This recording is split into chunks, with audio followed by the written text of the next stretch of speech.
What's going on, world, man? Bringing you Macon Black Culture, the legendary history making, you know what I'm saying, tone setting. Macon Black Culture is our very first podcast. And man, like, it's up, you know what I mean? It's up. So I think we're going to start to introduce ourselves from right to left.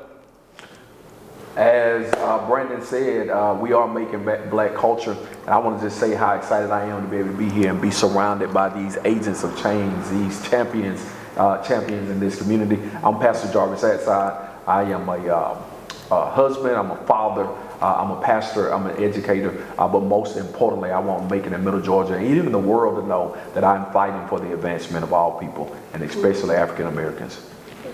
My name is Marshall Talley. I go by the name of Talley, also husband, father, food and bev entrepreneur, community change agent. Hi, my name is Muse Dixon. I want to be a voice and a heartbeat for my community, for my city. You know what I'm saying? I'm here to put all my resources and all of my love and my spirit into, helping our people advance and move forward. I'm definitely here to do it for the culture. My name is Nadia Harris. I'm a mother of 4. I'm a wife.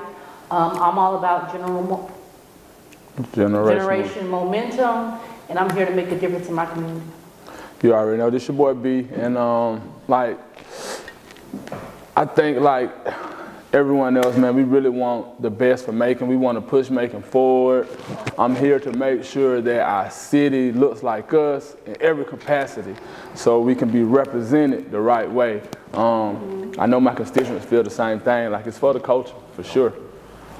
For sure. I'm Amber Jones-King. The king is new. I'm a wife. But I am an advocate for Macon. There's so many great things that happen here, but we have the potential to be so much greater. And so for me, Macon Black Culture is a great conduit for fostering the relationships that are needed, for pushing an agenda that is pleasurable for everyone, for advocating for policies that make our community a great place to live for everyone, no matter what type of money they make, what kind of education they have, but just a lovely place to live for everybody, not a selected group of people. And we are Macon Black Culture. You know what I mean? So, this is our very first podcast. We'll be launching one of these once a month. Just for us to tap in with the community about what we got going on in the community, things we need to discuss, things that, of course, when you watch this and you go into the comments, you can drop things if you got questions or things you want to know about from us, things you would like for us to discuss, you know what I mean? So, but we're just wanting to bring the gang together, you know what I mean? And of course, we're going into Juneteenth season. So, for us, it's about to get real busy. You about to start, seeing us like you always do anyway, because we in these streets. You know what I'm saying? You're going to start seeing us a lot more, and so we're going to be reaching out to you, seeing how you can support, how you can align, how you can be involved with what we're doing, you know what I'm saying? And I'm excited. Don't just wait on us. Like, you can reach out. Don't just wait on us to reach out to you. You can reach out to us if you want to be involved, because I think it's necessary that our community see us. So definitely reach out to us. I'm gonna pose a question y'all's way. Tell us about the birth of this all. Like, what happened that there is a Macon Black Culture? So Macon Black Culture. So it was just, I just thought I'm a firm believer that the issue that kind of plagues our community, the Black community, is self-hate. And that was something that's so deeply rooted. We can take that all the way back to slavery. You know what I'm saying? Those seeds got planted almost. There was a part of our community that almost became, not almost, but became our own murderers. You know what I'm saying? Like, it's hard to know your value when you are in a, to me, narcissistic, abusive relationship with leadership of your country. And I'm a firm believer that our attitude reflects leadership, right? So for me, I saw a lot of people working day one in Macon, doing, certain things. I'm like, okay, what's missing? You know what I'm saying? Or what's one thing that I like to do? And so I just wanted to help heal that part by showcasing love and empowerment and beautiful things that are going on right here. I don't think a lot of people in Macon, a lot of Black people know there's a lot of Black people here doing really big, great, positive things. And I noticed there was an issue with the narration. I'm a firm believer that, I think the culture is being driven by the wrong people. And you see that in a reflection of our children at this point. This has trickled down all the way to our children. And so for me, I'm trying to gain the narrative back, put the people who care, who love the people, love the community, and that have a blueprint because they've done it, right? You know, you see everybody up here, they are walking blueprints, you know what I'm saying, for something particular or something specific, but definitely for the people. And so I wanted to create an event that would showcase that. You know, I'm a firm believer in putting the medicine in the candy. And so, because you got to meet the people where they at. You know what I mean? And so I just felt like a parade was what we needed, you know, and then of course that was gonna turn into more things. So, you know, I reached out to B off top because he was such an inspiration to me. Watching him, you know, doing the urban CEO with him, I had a front row seat to watching him create his blueprint, you know what I'm saying, and with Greenwood Bottom, right? So he was my very first, you know, like, hey bro, because as I wanted to try to do that for myself, I wanted to get beside somebody who I knew was doing it, you know, and so B came in. B, what made you lock in? I think so. It's crazy because I think you called me and were like, "Hey, I want to holler at you about doing the Juneteenth parade," and I think it was like just that simple. And then I told my wife, and my wife like instantly like she started doing paperwork. I said, "Hold on, slow down, like, slow down." That's her too. Slow down, like yeah, cause she's an executor. Shout out to my lovely wife. For sure. She's definitely an executor. And like I'm a visionary, and and I'm like okay, yeah. And so I briefly told my wife, and she just started putting shit in motion. And I think we had a sit down. We had to sit down and kind of just went over a few things, but it still was like just raw. It was crazy raw. But to answer your question, like it only made sense. Like I'm definitely for pushing the culture. So it only made sense to get involved. Bring what I can bring to the table to help push it forward. And a year later, so it didn't happen then.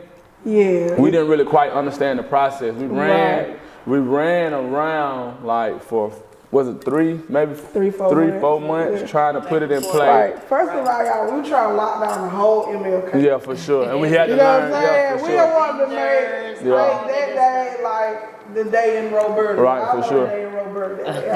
I was like, we gonna turn out, we taking it from the Tubman to Greenwood. Right, for sure. You know what I'm saying? And then the city was like, it was gonna be crazy. They were like, y'all can't lock down Martin Luther King. Yeah, that was gonna be crazy. Yeah, the state was like, you can't lock down Martin Luther King. Yeah, that was gonna be crazy.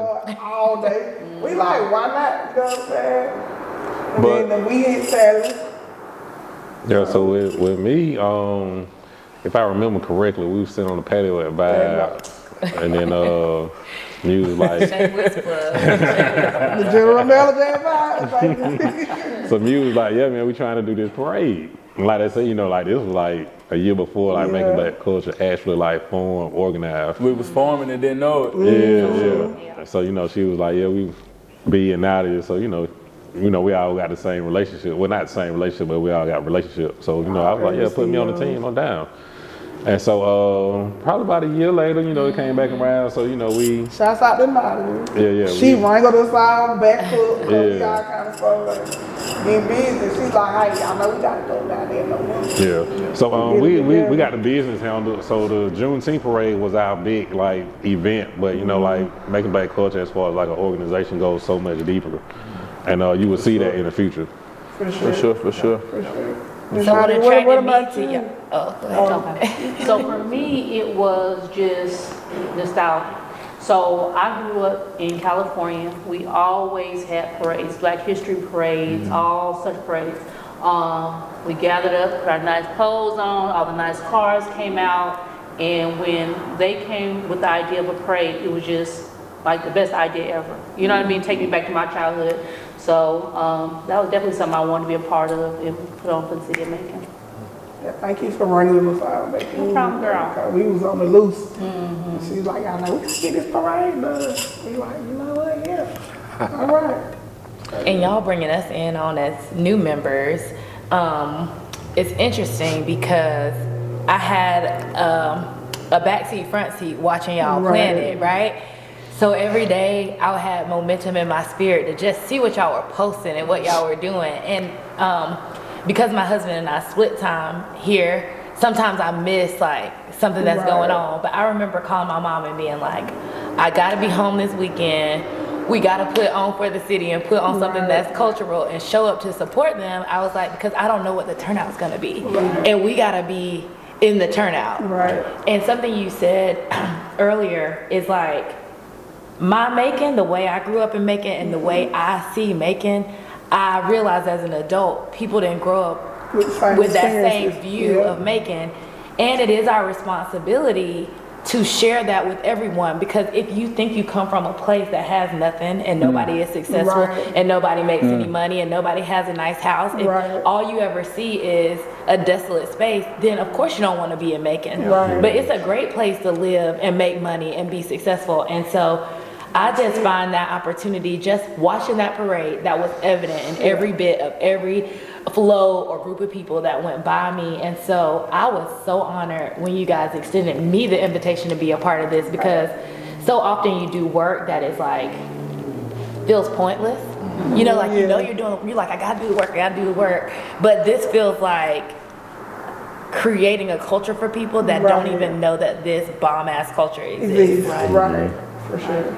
For sure. B hit me some months ago. I participated as an organization. Shout out to you, because you really, I didn't mean to cut you, but you came through big with Sirius. Like that was, and y'all actually won band, and y'all really turned the parade up 2-3 notches. But go ahead, my bad, I had to say that. Clap for that, though. Yeah, that's about the Sirius Academy.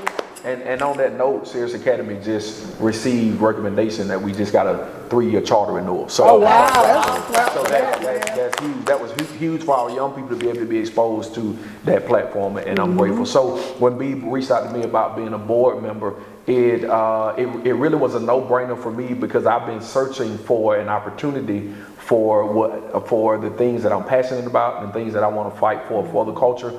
I was, where do I most fit? It's easy to be associated with the board or with organizations that you really don't fit, that what you bring to the table really is not aligned with your passions and with your beliefs. And I was like, man, this is it. Macon Black Culture would give me an opportunity to be able to partner with them about the things that I'm passionate about. And also the other thing, like Amber said, like, who don't want to be a part of these amazing group of people? And I mean that. So it was a win-win for me. Can I say this too? When I asked Jarvis, I was like, well, just go home and think about it. Ain't nothing to think about. Ain't nothing to think about. I'm with it. I'm like, you know, take your time. What I need to do? Because one of the big things I know, whenever we bring people in, I know even when all of us formed, one thing I always ask people is like, what are some things you want to do? So we can make sure that we're getting your vision for Macon out there, that's a part of what we're building in the culture, you know what I'm saying? And I think a lot of us find different ways, or we, you know, to create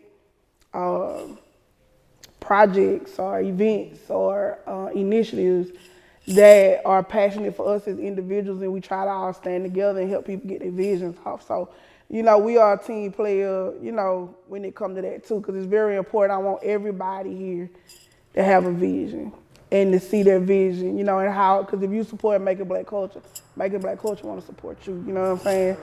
And so and I think that helps us bond closer as a family, you know what I'm saying? Like as a people, as a culture, as friends, you know, knowing that we got each other's support, you know, and I think for all of us, we all have a relationship in some kind of way, you know what I'm saying? A love, a respect, first and foremost, right? Because I think respect is big. And I respect everybody that I'm working with, and I don't want to be aligned with anybody who I don't respect, you know what I'm saying? And so I think for us, it just comes so easy for us to get together and to, you know, make this flow and get the job done for the people, because as individuals, everybody was already doing something for the people. You know, so if we assemble like the Avengers, it should get easier, right? Because, you know, like, you know what I'm saying? Like, if everybody, you know, only had to do a little, we can get a lot done, right? Opposed to us by ourselves trying to do a lot as just one, you know what I mean? And so, you know, and I like to thank the community for always supporting us and stepping up in different ways. The different people that showed up for the parade last year, the sponsors, because, y'all, we put up a parade in 2 months. Yes. Like, from the time that we got the sanction from the city to the time we threw it, it was a 2-month time frame. And so. Was it really? It was. Yeah. For real? Yeah. It was extremely hectic. April. Yeah, and so, you know, this year, you know, to have a team, have a bigger team, right? So, you know, because just with the 4 of us, we were getting it done in 2 months, you know, and it was, and everybody here got jobs, businesses, you know, they're part of other organizations and stuff, and so the fact that we were even able to get that done in 2 months, you know, was a big deal. But it was because of the people, you know what I'm saying, the love for the people, the support of the people. I'm gonna take a page out of Amber's book. I wanna know, what do everyone think they bring to Macon Black culture? Like, what is your superpower? For sure. I could go first. I think I bring a lifetime of watching the us's of the 80s do what we're doing. For sure. And so I feel like I have very good relationships with a lot of our leaders. And in some podcasts, you'll hear them talk about the Oregon Trail generation. It's like the person that can be in the room, that can talk to the oldest person in the room and the youngest person in the room. And if I had to give myself a superpower, communicating with the masses, I think would be what I have to offer that could take us wherever we're going. Right. See that? I'll go.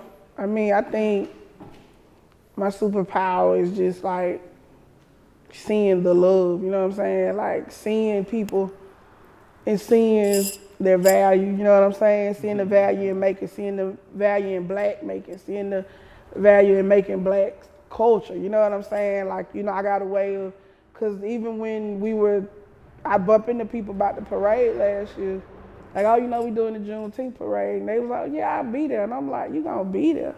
Sis, you're supposed to be in the parade. Do you know who you are? They like, me? Why not you? This Juneteenth parade and we ain't in it, who in it? You know, so I think my thing is I like to be a mirror for my people, you know what I'm saying? Just to show them how great they are and how dope they are, you know what I mean? And so for them to pop that, you know, because it don't serve making for us to hide the gifts God give us. You know what I'm saying? Like, it just don't serve making for us to hold back. Because ignorance is real, loud, and bold.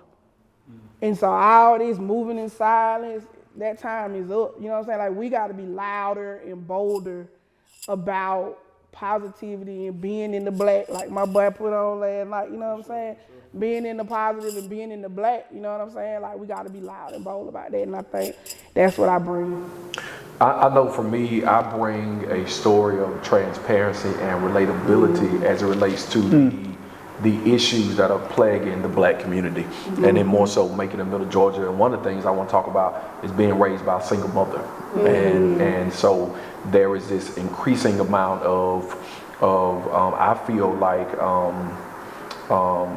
in our communities where people are having children together, but oftentimes the burden is left on the single mother again. And so I side with that. As a result of that, consequently, evidently, oftentimes then a child has to experience poverty, and poverty is a very real thing that happens, that is present right here in Macon, Georgia. So I want the Middle Georgia community to be able to say, young man was raised in a single parent household. That may be a lot of you out there today.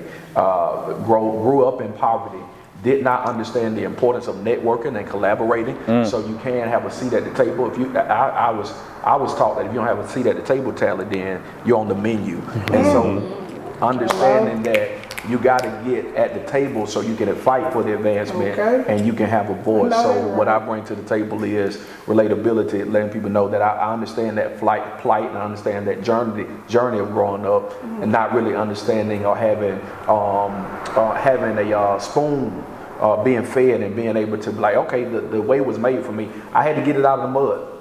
Okay, and I'm happy to be able to relate to that story and bring my influence. And now God has blessed me with a tremendous amount of influence that I can bring as well. Let me say, I just want to piggyback on something you said, something I read. I heard one day in a video. They were like, if you were not fed with a silver spoon, you will learn to lick the food off of a knife. You know what I'm saying? And that, you know, just to piggyback on what you said, and I think that's what we deal with a lot. You know, we take what we given, and the whole why it's on a knife. You know what I'm saying? Yeah. And I'm just gonna jump in this conversation because I'm always classified as a silver spooner, but the struggle is still very similar. You're still black. For sure. You still have to prove yourself in every room, and don't add being physically attractive at all. Because then you black and you dumb because you're a woman and you're beautiful, and then it's this whole other part, and then sometimes it's only you in the room advocating for the little black boy that has the single mom that is in poverty, that might have got in trouble because they got a little sister and she's hungry, and they went in the Kroger and grabbed some food to warm up and got in trouble, and you're like, hold up. Is this little boy a criminal or is his little sister hungry? Right. Because it's two different things. So I guess I'm just saying it's very difficult. I spoke at Mercer Law. I graduated from there. And I went back to talk to the black law students. And a lot of them were like, I'm first generation. I'm the only lawyer in my family. And I don't want to straighten my hair. And I said, this gonna sound real rough. But if you're the first black person to go to an all-white male firm and you don't want to straighten your hair, you need to find somewhere else to practice law. It's not because you need to not be true to who you are. It's just because we're paving the way so that somebody can wear their hair natural in the next couple of years. But the person making the selection is looking at you like, my clients might not want this, and they don't know. And so I always get like a hard time about viewing things that way, but I guess my parents integrated schools. Both of them, my dad voluntarily and my mom not so voluntarily. And in some spaces in practicing law, that's where we are. Well, I think you bring up a good point. Just because you were, you had the silver spoon, oftentimes we make the mistake of not understanding that when a black person making and be successful and they get in a room that most won't be able to get, that's still something that they have to prove or maneuver through or navigate through to get to the next level. There's always something that you're going to have to deal with. Yep, there's different levels. Every level got a deal with. Anyway, I jumped in and we were talking about our superpowers. But you want to go? I go. So, I really want to come back. Come back on Amber, but no, we can keep going. And we'll come back. All right, So, I think my superpower would be, I guess, influence on those that are traditionally not looked after.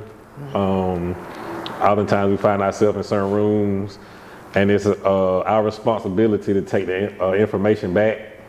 And then also influence them to do what they, just the power of influence. That's one thing they can't.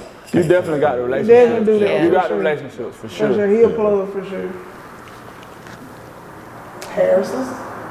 Okay, so for me, I believe I bring structure. Yes, Lord.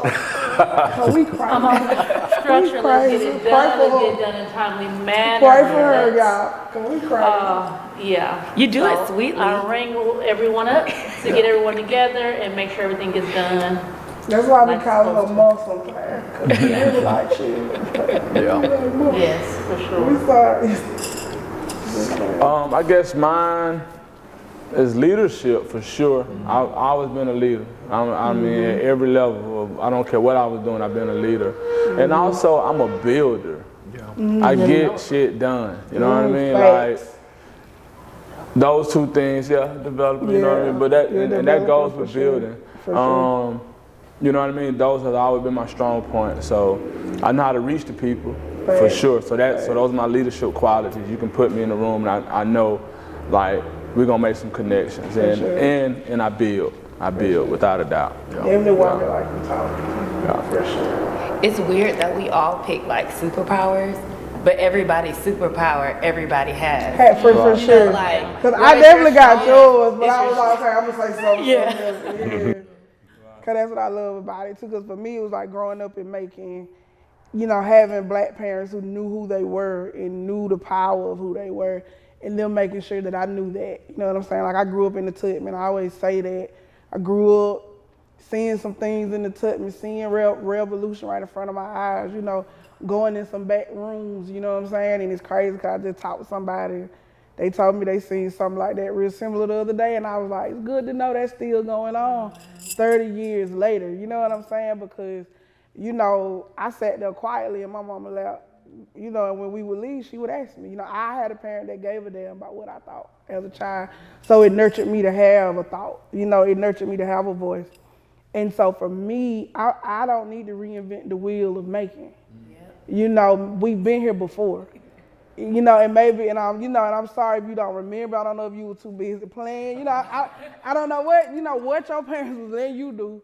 Cause you know, my mama got a lot of flack. They told you give your children too much leeway, but you know, I wouldn't be who I am without that leeway. You know what I'm saying? So for me, it's not about reinventing the wheel. It's just about doing what I already know works. But we gotta reel the people back in. You know what I'm saying? And that's crazy because even though like my grandparents, my mother's from Macon, and I'm a third generation barber, right? My grandfather started a barbershop in 1965 that me and my cousin co-run today, for sure. So that's part of generational momentum, right? But when I came to Macon, I didn't understand it. I did not, when I moved to Macon, I did not understand it. Not at all. I was not able to see what y'all may have seen, right. Like the black power structure. Let them know where you come from. Well, I'm from Atlanta. So, you know what I'm saying? So, yeah, South definitely side. A difference. So moving down here in 2004, like, and I think Jack, well, I know Jack, yeah, for sure. Jack Ellis was the mayor, and it was like, he's the first mayor. I'm like, first black mayor? That shit, it don't even make sense to me. How is he the, like everywhere I go, I see black people. I didn't understand, like, how is he the first black, and I've been coming to Macon since a little bitty boy, so I knew Macon was black, so I didn't really understand. Right. And like riding through downtown, I didn't understand all the abandoned buildings. I didn't understand, you know what I mean? A lot of things. I really just like, and I'm not, and don't get it wrong, I love Macon, Georgia. But I didn't understand the division from east to like from different sides. I didn't understand that, you know what I mean? So, but saying that, solution based right now, I want to be part of the reason we can put it back to what y'all grew up on and seen, because I think it's vital in almost a 70% black population that it has to be ran like that. You know what I mean? Like black people has to be in position, calling shots, making moves. I mean, it just, I think that's vital to the growth of Macon. And like for other people that's watching it, because some people get scared and you don't realize a strong black Macon is a strong Macon. Yeah. Period. You know what I mean? So it's like, because you're only as strong as your weakest. Yeah, you for know, sure. You're not for weak, sure. but you get what I'm saying. Like, but then do numbers though. Numbers alone. We were talking about it. Numbers don't lie. Right. If we're almost 70% and we the weakest, you cannot have a strong Macon. You can't have a strong Macon. So you know, I'm like that goes into making black culture. We're making the culture what it's supposed to be. Right. So the dissolution, some storytellers might say, was intentional because our community was flourishing so much in the 70s that there were actually physical divides put into the city. So Interstate 75 was not supposed to go straight through the middle of our city, but it did. And if you think about how people are so separated, it's very much so based off these interstates that were created to go through the wealthiest African American community in the country at the time. Y'all put an interstate through it. In the country? At the time. Oh, that's dope. Macon, Georgia, Pleasant Hill was the wealthiest black neighborhood in the country. That's crazy. That's and dope. they put an interstate through the middle of it. And so that's why. That was intentional. So that's why, like, I know they're doing the interstate. They was able to send that money to Pleasant Hill, so they're trying to right their wrongs. but almost right, for sure. I mean, like there For was sure. a HBCU in that community. Oh, really? It was called Ada Beta College. Oh, really? Yeah, W.B. Du Bois taught there for semesters. That's crazy. I mean, like we have such a rich history, and it's like when I talk to high school kids here, and they're like, "You can't be from Macon." I was like, "I'm from Macon, and I'm so proud of that." And as much as I travel, and they're like, "Oh, is that near Atlanta?" No, it's I'm from Macon. Right. Say it's better than Atlanta. Say it. Like, what are you talking about? I'm from Macon. I've been proud of that note, but I had a great church family. Right. And like she said, growing up in the Tubman was a thing. They're like trying to do like children of the Tubman right now. Like those of us that were sitting in those meetings because we were in there. Cause that's while where they I were got being culture from revolutionary. though too. Like, cause those meetings were going on while I was there learning drama, dance, art, all this stuff from very black, prominent African dance. African American. Like, I was in there. You know what I mean? There was a lot of great kids I grew up with who had the same kind of parents that I did. So I think we gotta start back having meetings like that. But they have them around here. Yeah, but Well- it's not, they don't. These people. Where? This is what I think. This is what I think. Not on camera. At that time, Not at on that camera. time, the We board ain't gonna members tell were y'all our where we ages. at, Right. So they had children. The board members were our ages, so they had children. So you're talking about the older, that the were elders there. have them Yeah. now. Yeah. But you gotta pass the torch. So like I grew up in Ruth Harley Mosley Center. I was in Ruth Harley Shout out to Mosley Ruth Harley Center Mosley. 3 or 4 times a week, whether it was for Jack and Jill, piano lessons, Confederated Girls Club, So we're missing those programs. and the Tubman. We It's don't the have those programming at the programs Tubman and Ruth Harley Mosley. I promise you, there wasn't a week that went by I wasn't in one of those. I was there 3 days a week. Easy. Yeah, Easy. I When was my in the dad was Tubman board 3 president, days we were a there week. every day. And when we're talking about you two and going back to the silver spoon versus somebody who raised up in poverty like me, I didn't know anything about that. I was just about to ask, did y'all know that W.E. Boyce? Did you know he taught in Macon? I knew that. Yeah, I did that. But my mama history That's teacher crazy. too, so you know what I'm saying? So Like, Macon Black That's Culture crazy. now can bridge that gap. Yeah. We're talking about programming and make it open for everybody. For And then sure. also with you being clergy, I was introduced to the Tubman through the church, through New Fellowship. So we had Joanna had Oh, man. yeah, we used to That African was- dance, liturgical I used to dance. dance with her and she became a teacher. Yeah, so we did a lot of Yeah. shows and stuff at Tell us what kind of shows. yeah, we used to Used to liturgical mime. dance, Used to mime, mime. African dance. Tell Yeah. her what the truth about. Yeah. And Ken and Color, Chris, yeah. Oh, Chris Here's Color some Mine with folks- y'all too? Yeah, they were so good. Yeah, so like if you go into the Douglas Theater, You got a picture in there? Yeah, if Listen. you look to the left, like we on that plate right there. Okay. Ken, The best Ken one took y'all it the ever furthest did. though. Best one Ken y'all took it ever the did. furthest. Yeah, Ken took it the furthest. Gone, and I've been through the flood. That's the best one. Everybody else. Y'all need to run that So- back. Ken was mine too about 30,000. So I think we got to be intentional about holding those type of meetings with our generation and our kids up under us. You get what I'm saying? For sure. Because it kind of goes back to creating your own table, right? Even for us, even for like us. You know what I mean? But that's what I love about y'all kids are always with us when we somewhere. Talent kids are always with us. Even when we in City Hall, when we at programs, when we're here, you know what I'm saying? Because I know, like, to me, that's very important for them to see these, to hear these. Even though they may be in their phones, they may just be chilling, they're exposed to it. Because Yes. exposure leads to Exposure. expansion. And then to be honest, like when we in these same rooms, I mean, we kind of are doing it because we don't be talking about no bullshit. No, Yeah. not at all. But I'm saying large, and like how you say, you was in your mama's lap. You was like being intentional about exposing. I mean, okay. Now everybody wasn't in their but lap though, but I was. You know what I'm saying? But- But that was back when you had to stay in grown, stay out of grown folks. Yeah, yeah. So my mom was like, as long as you don't say nothing, no move, I'm gonna let you see it right. and too, I'm gonna So say I this. knew to go in there, get us out, and just Yeah. Cause they sit hand there. I ain't have no phone. I didn't have no phone. I had to sit there. So you gotta take the phone. Yeah, huh? you know, no, it just wasn't no phone then. And kids have a lot of choices. Yeah. Like we've kept family members. It's Vacation Bible School. Yeah. They like, oh, I don't really want to go to Vacation Bible School. What? Yeah. Like, we weren't asking you. We saying this week is Vacation Bible School. Right. You need to get dressed. That's what we're doing. And I think some of that, like, I already mentioned Ruth Harley Mosley Center and the Tubman, but in New Pleasant Grove, how Tally and I are so close is, I mean, we were in church Every day. Like, we were in church every day, and we would get on church vans and sing places. They would dance. I mean, like, people highly sought after our choir and those dancers. Like, but our church was like picking us up on the van and study hall and feeding us and taking us to visit colleges and that kind of stuff. And so some of it is like what you're talking about. We got to put programs back in place where kids that are like-minded too, you know, like if you're raising the church together for 12 years, you're gonna have to think similarly in some spaces. Yeah.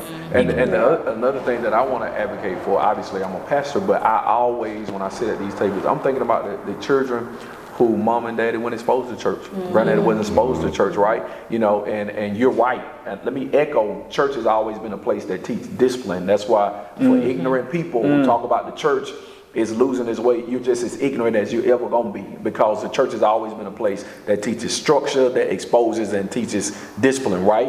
But I want to go back to those. I want to go back to those kids and those families who didn't see who didn't see that. It's about community, really. At the end of the day, you know, I think what's lacking, a lot of people, the village has broken up.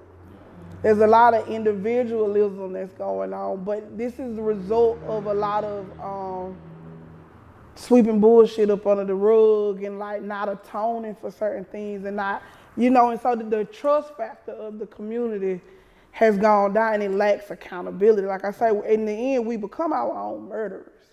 We begin to treat us like we've been treated, you know what I'm saying? And I think there's a lot of things that we need to heal within us to help bring us all back. And I think that's what, I just want to be an example of what a healthy community looks like. You know what I'm saying? That's why it's very important that, you know, we, you know, like we kick it and we do things and we show things, and the people we partner with, you know, that they have certain values and that they, you know what I'm saying, have integrity in that, you know, because what we want the people to see is that you can trust us.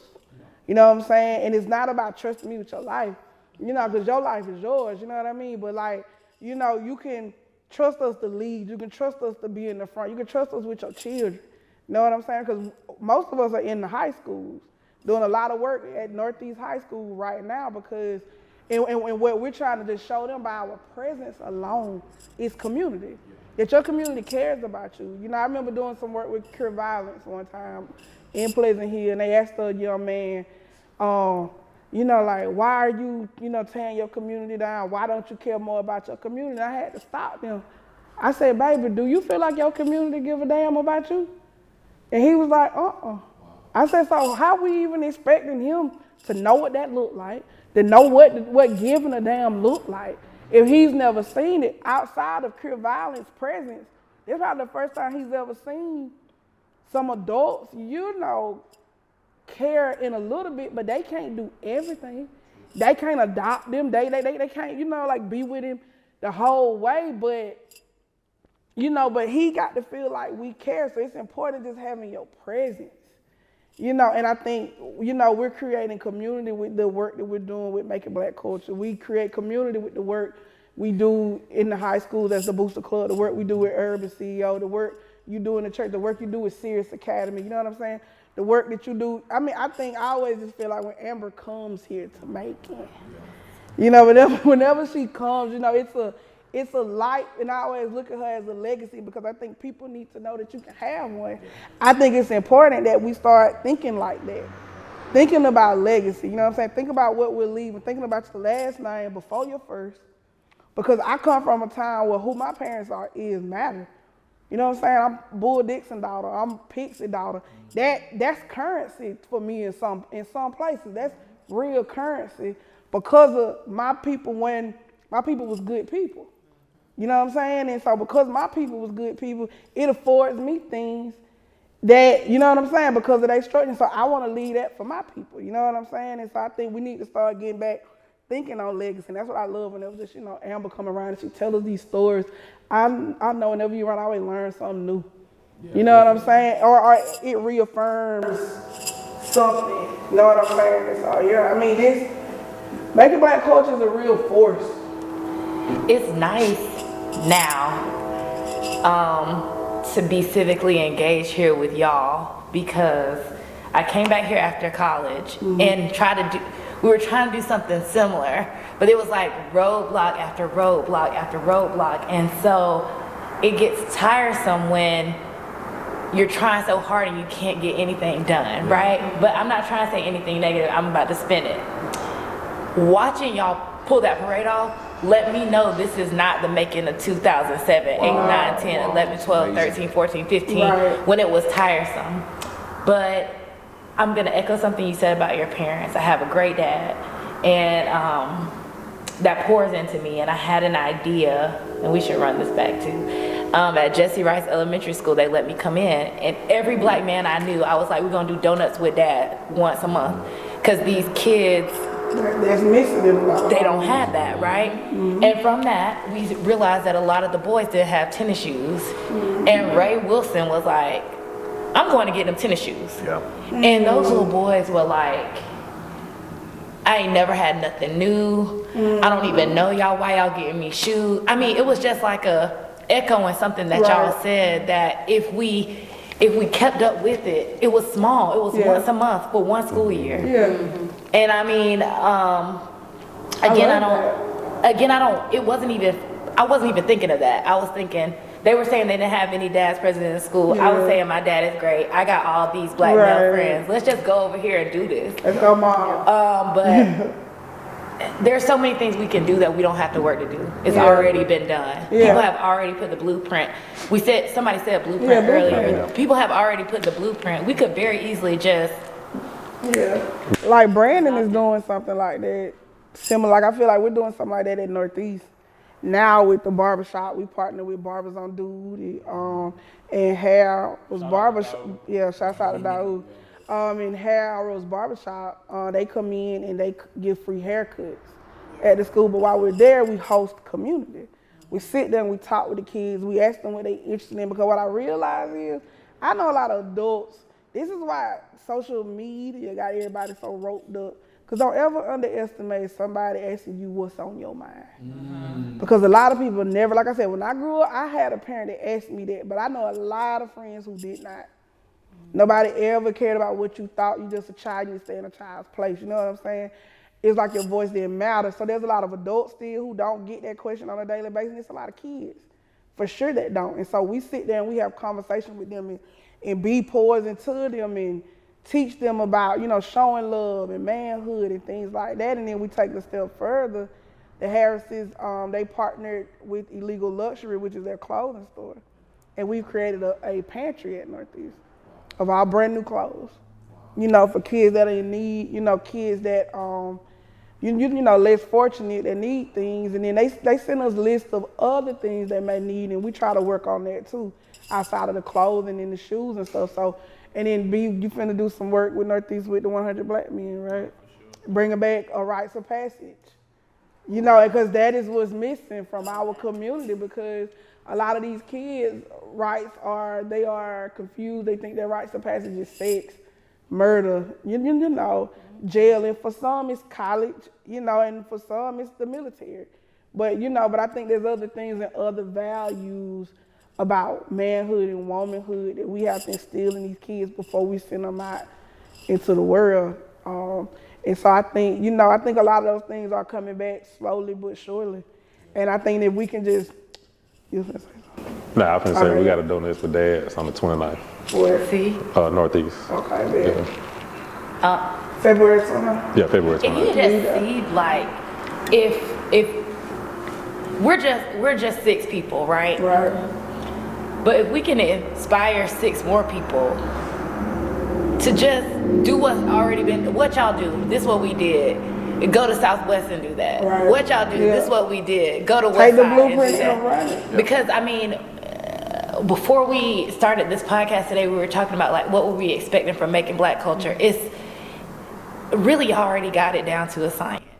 Because we out here doing it. Like I said, we already were doing it. We just decided to come together and do it together. You know what I'm saying? Because I think even with all us at Northeast, all of us serve on about 3 or 4 boards together, off and on. So a lot of the work we do at Northeast, we bring all 4 of those boards there. and we get our community off in, you know, in a day, you know what I'm saying, you know, in one city. But like I say, you know, that's, you know, it's about synergy. Synergy is important. You know, and you gotta, like, you know, I'm a firm believer in let your vibe attract your tribe. You know, and if I know this is what I wanna do, then I gotta hang with people who doing that, right? You know what I'm saying? Because steel sharpens steel, you know what I mean? And, you know, and then I'm at a place, like, I'm moving through something right now where I'm just real big on, like, separating myself from things that feel compromised. Wow. You know what I'm saying? It's something that I went through back in December. You know, seeing something that happened to a 12-year-old kid that forever changed me. It's gonna be a core memory, you know, because it's like the more you start seeing bad things going on younger and younger and younger, you gotta start taking accountability for how we got here as a community. See, you can go to talk about parents and all that, but parents ain't the only influence on their children. You know what I'm saying? And so it's like, okay, I look in the mirror a lot on a daily. You know, I look around me a lot on a daily. And, you know, I'm at a place where I know for a fact, like, you know, it's the wrong rulers are out here, the wrong leaders. Y'all following the wrong people, bro. Like, and it's trickled down to your kids. Like, it's bad. I don't think y'all know how bad it is in these schools. I don't even know if the schools are really telling y'all how bad it is with y'all kids, because I talk to some kids and I tell them, I have to let them know, like, I be like, bruh, y'all go to school with murderers. Like, that's crazy to even say that. Like, and they know murderers, and they know it, and they lock it in. They carry it. I had to let them know, we didn't grow up like that, because maybe you don't know it can be different. Because maybe you don't know, but I'm letting you know, we didn't grow up like that, bro. When we was in high school, we did not know or hang out or want to be associated with people that were out here hurting people, bro. Like, and y'all think it's become their normal, and it's getting so bad. And I don't know how everybody can just be on autopilot, seeing how these kids are, you know, the things they doing to each other and to themselves. You know what I'm saying? Like, I don't think I've never experienced nothing like this. You know, and I think so for me, I'm moving through a place of things just being, you know, seeing how compromised a lot of things are, and wanting to align myself, because we got to get this thing straightened out for these kids. Because if it's middle school kids now dealing with it, how long before it's third graders, second graders, right? You know, like, we gotta save this thing before it go too far. And remember, there's a plan that is being built for black children by their third grade test scores. Yeah, for the jails. And so when we start talking about that, I like that you point out, and I think one of the things that contributed to what you're saying is, very quickly, is just the world is embracing the I model, a selfish model. Teachers back in the day, they take you home. Yes. They tell you what they wanted to make contact with the parent that was involved. I don't have an auntie or a friend of the family that didn't pop my leg. Yes. And I am terrified to pop these kids' legs. And It's not the word village. I'm terrified, And even it though takes they a need minute to their raise a child. But the thing is, like, my aunts also taught me, if somebody hits you, you hit them back. I don't feel comfortable telling my nieces and nephews that now, because kids pull guns out. I used to be hitting people back. Like, and that was the wrong. I believe that was the wrong teaching. I want to advocate for educators in school, because I think we got to teach children now. Y'all jump in. Conflict resolution. Right. Because, you know, my mama told me the same thing, and I know what they meant, stand up for yourself. I think we can teach conflict resolution. When do I stand up for myself? Am I in imminent danger by somebody just doing this? Yeah. Right. And I need to teach men, don't feel that you less of or you're a punk because you learn how to walk away. You know what I'm saying? Those type. But I think we also I got still believe if somebody today, at 38, Macon Black Culture, lawyer, advocate, everything. Today, if somebody hits me, I'm gonna think about it twice because it's so dangerous. But my first instinct and the thing I think is right is to defend myself. That's a natural reaction. We just said the same exact thing. But I think what again what's happening, when do I do it? Somebody hit me back. Do I hit somebody back if Taylor hit me like that? Does that warrant Depends on what you did a physical? before you did. But you get what I'm saying? Like I think for there's sure. some things we can For do sure. for de-escalation.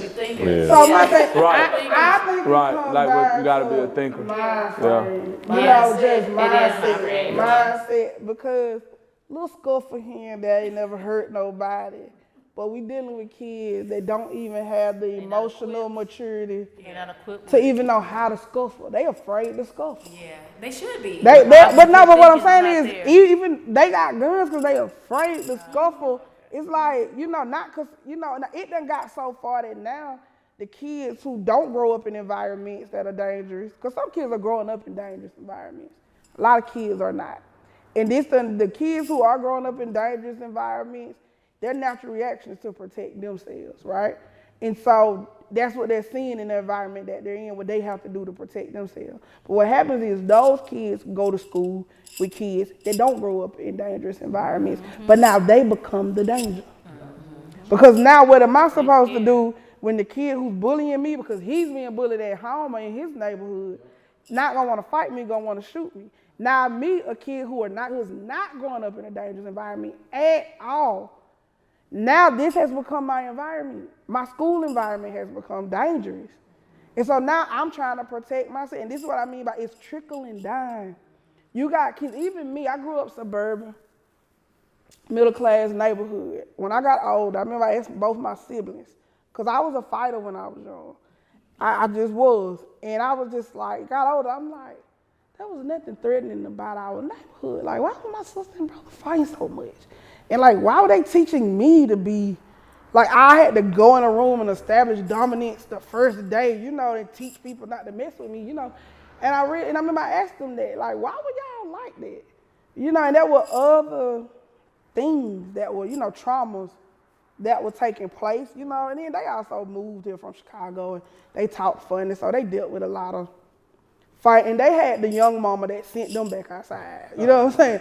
My mama, by the time she got to me, she learned with them, like, you don't go back outside. You go tell somebody what's going on, but your children teaching me go back outside. You know what I'm saying? My brother's teaching me somebody, don't even wait for nobody to put their hands on me. You know what I'm saying? If you talk to me too loud, I'm supposed to just pop off. That's what I was taught. You know what I'm saying? And so, but I'm like, bro, I'm not even in a dangerous environment. But I think that goes back deeper than and that kind of go back. I think we as a culture, we need counseling. Yeah. Healing. We need healing for we sure. need real healing. We need real healing. It goes all the way back. I think it goes all the way back to some Willie Lynch. For sure. You know what I mean? Because we were really taught to be against each other. And then what Jarvis saying, we really got to have conflict resolution. Like how to, and I tell my son, like everything, it doesn't require max. You know what I mean? Like, bro, just, all right, whatever, bro, and just let that be. And he doesn't see it from me. You know what I mean? But just going, like, I don't know, man, like we just need to get a big group therapy session, bro. You know what I mean? Because it's a lot of things. It's a lot of stuff that got to be healed. You know what I mean? It's a lot of trauma. And a lot of us are living our trauma responses. And maybe we do something to make mental health matter, like get with Dr. Cisse and really figure out how to have. Can you have group counseling? Community therapy. Community therapy. And we love to have. And we need to talk about don't play in the sun culture. Cause if my color, light don't want you outside and the dark don't want you outside. They want you to stay. Yeah. That's a real thing that still happens to kids. Are you like saying literally stay in the house? Is that what you're saying? When you're brown and you have a family that's light and a stay in your family house, that's trying not dark, to get neither dogs. one of them don't want you outside. Oh, really? Yeah, Trying to keep your skin? My family didn't do it too much, but most people in my complexion, because people talk about, light-skinned people and the complexes they have, and dark-skinned people and the complexes they have. I can't wait till the summer. A whole bunch of brown-skinned people that were kept in the house because nobody wants you to get any darker. Right. And that's community healing. Crazy. That's crazy because how are you that's teaching you to hate your skin. But that is But I'm just saying that is attitude reflect leadership. right, for sure. And I can see it because even, you know, light versus dark, and, you know, in our community, like, we have, you know, you can say it that a lot of times light-skinned, the stigma is that they think that they're better. And you go all the way back to slavery, because you got to stay in the house and all that, so you would think that you were better than a dark-skinned person. Niggas, though. You know what I mean? They were living there. So that community They just counseling, were, 'cause that's you know? crazy. We start talking That's about black crazy. culture, colorism influences what happens when we go to the bank. That the lighter you are, the more you can get approved for a loan. Right. And we start talking about how that relates to culture and all of that. That I contribute that to what you have. Like that's doing something for the culture, helping them understand racism just ain't about black and white and Asian. Racism deals with a whole lot of other things as well. And It's systemic. We can put a book on our And- reading list. And across the world, the darker your skin, The really richer.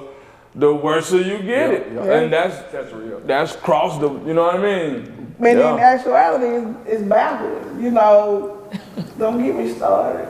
You know what I mean? Like, in some places, the darker your skin is, the richer you are. Nah, for sure. You know what I'm saying? You know, the more original you are. Yeah. You know, the more tapped in, you know, the more, you know, organic. But the you are, community's for lack big of and they a don't better see word. that part. Nah, for sure. But you You know, know, some you schools don't had see a that. brown paper bag test. Yeah. Yeah. I'm failing that now. And something that I want to, like, I used to be. bring up is the idea that we think we're not the bar. We the bar, for sure. No, Being for sure, black without is doubt. the bar. Without Black doubt. people are the bar. You know, I think a lot of us are chasing ideas and we're so busy trying to keep up and match the energy and the lifestyles of other people, thinking that's the bar of success, you know, and we have our own bar of success. We are a bar too. Because I ain't saying nobody else ain't a You're bar. not talking about a drinking bar. No, I'm talking about the bar. Okay. You know, like some people think that idea is moving in the white neighborhood. Nah, for sure. You know, going to get the job, you know, in the white company, you know, just doing that. It's like, no, where's the bar, bro? One of my biggest See the dreams. value in yourself sorry. and I'm sorry, bro. No, go ahead. But see the value in yourself and your people and knowing we're the bar, bro. Macon Black Culture is the bar. For sure, without a doubt. One of my biggest like dreams, that's bro. the bar. I want to have a Go black to the bar. neighborhood. I like when I purchased property right here across the street. I envision like we stay here, say a tally them stay here. You know what I mean? We got the doctor stay there, and all the way down, bro. Like just giving you an example, and we raise our kids together, and like how how it much used to be. excellence that would be, bro. Like truthfully. When you didn't have no food. Like, you but walk again, like I- you just, the I kids feel like can walk. I feel like you just rewinded my head 10 years and spit out everything that was coming out of my mouth. I just had to freak it. I have goosebumps on my arms because literally we were like, we're gonna build a grocery store, we're gonna build a school, we're gonna build a place where we can eat Montessori outside together. school, We're gonna have a garden and we're gonna all live there and build our own For block. sure, And then for sure. our property value goes up. And I For was sure. thinking like, over here.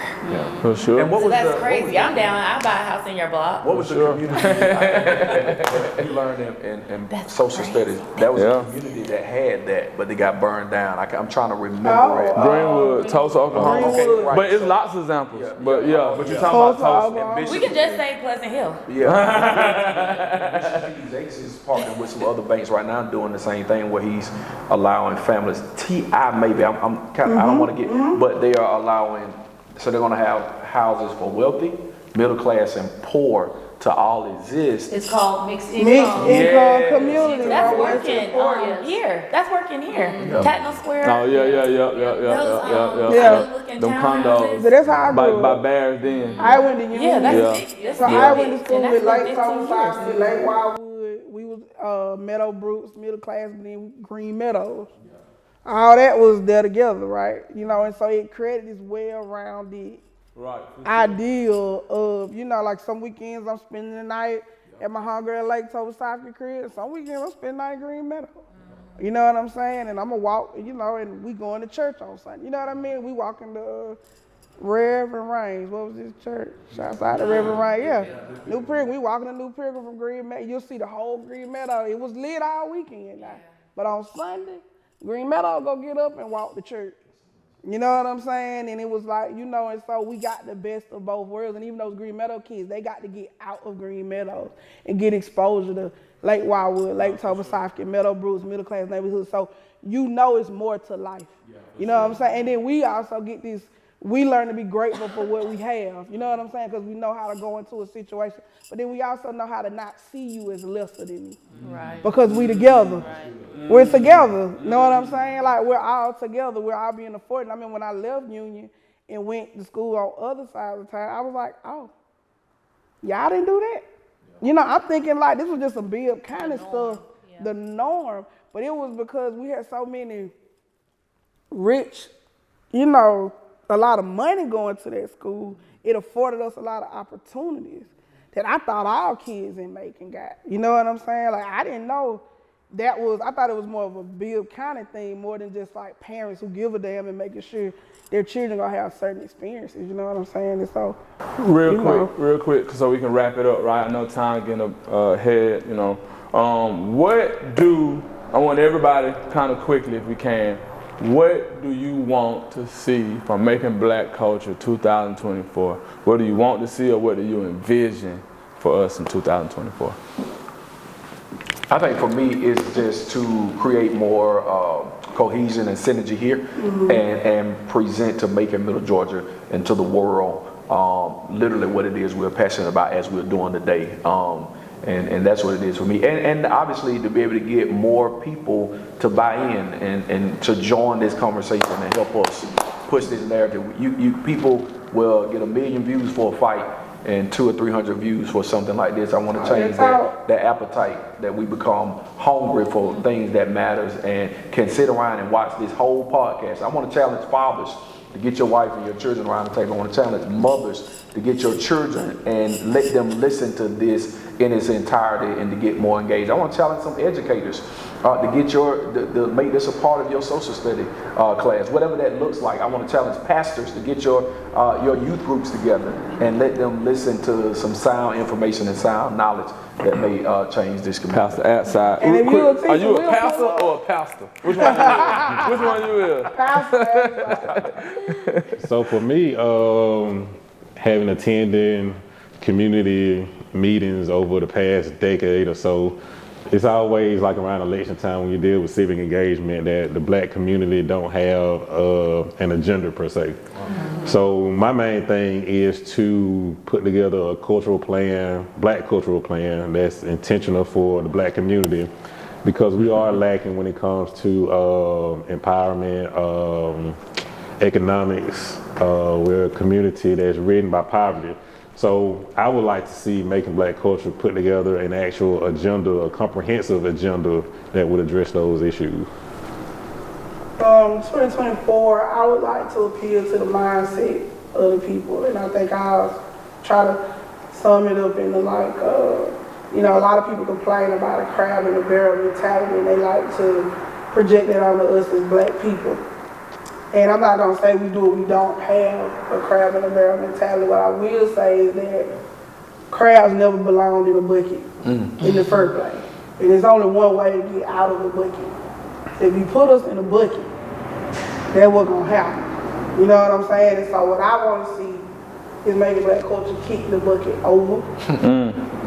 And I wanna see, because crabs are meant to be in their natural habitats, and just like African, you know, Americans, we've been removed from our natural habitats too, you know what I'm saying? And so, of course, we would have a certain mentality if you were stripped from your home and put in a container, you know what I'm saying? And so I think 2024, I want us to wake up just to that idea and knowing that it's kind of keeping the bucket over. Yeah, you were never meant to be in a bucket, baby. Okay. In 2024, I would love for Macon Black Culture to help with more youth recreations, more activities for the youth. Let them see different things and kind of that messing us up. The hater train. We gonna name Who done that sent that train train around on? after somebody. We know, we start talking about crowds and things. You know, the hater train, boy. But yeah, more activities for the youth. I think that's definitely something we can push and give more opportunities. Yeah.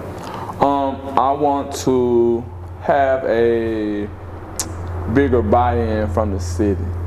I want the city to know that we are all making black culture. So let's create the narrative, because we're stronger together than we are apart.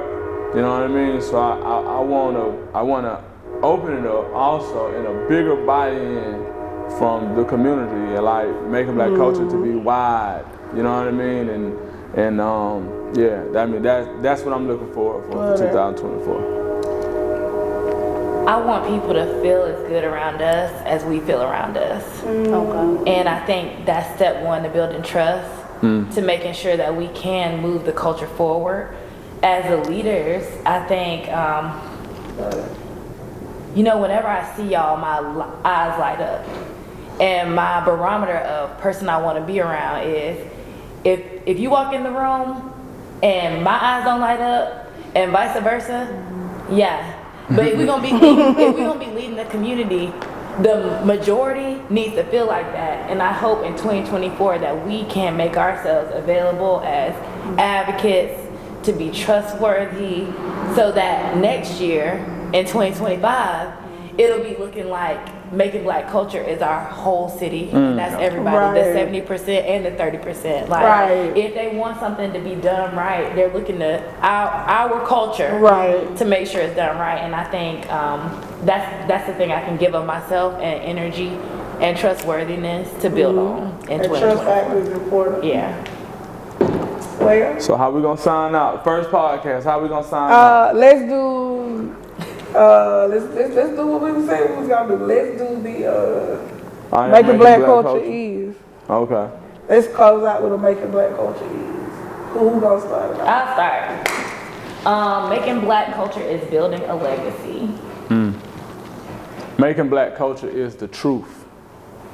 Making black culture is unity. Macon Black Culture is love.